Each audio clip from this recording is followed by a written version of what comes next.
I-flex ko lang po kung paano maglambingan ng aking mag-ama. Ganyan po sila maglambingan. Ay, talaga naman, kulang na lang parang gustong ibalibag ang ama. Pero hindi, lambing lang po yan. So, ganyan po talaga sila maglambingan. Pero, sa akin mas piliin natin maging masaya, ano? At kahit nasa tamang edad ng mga anak natin, ay lagi po natin silang susuportahan. Lagi natin silang gagabayan pa rin. Di ba? Ako yung nahilo sa kanila kahit nanonood ako. Di ba?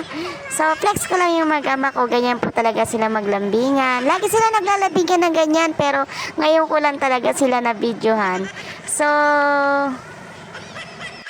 sa kabila ng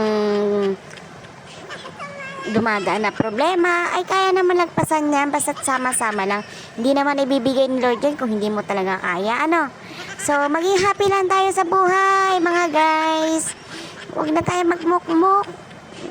Don't forget to follow and share.